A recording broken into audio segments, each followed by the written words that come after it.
নমস্কার, আমি মহুয়া দাশগুপ্ত। আজ 21শে ফেব্রুয়ারি। দেখুন, শোনা যাচ্ছে আজানের স্বর।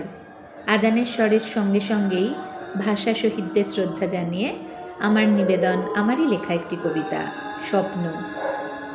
ভোর রাতের স্বপ্নে মলাট ছাড়া বইয়ের পাতায় চুপটি করে বসে কথা।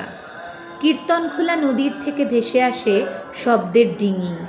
কাঁটাতারের কঠিন বুকে জেঁকে ওঠে ফুল, রফিক ফুল, সালাম ফুল, বরকত ফুল, অথবা ফুলের মতো কিছু স্বপ্ন।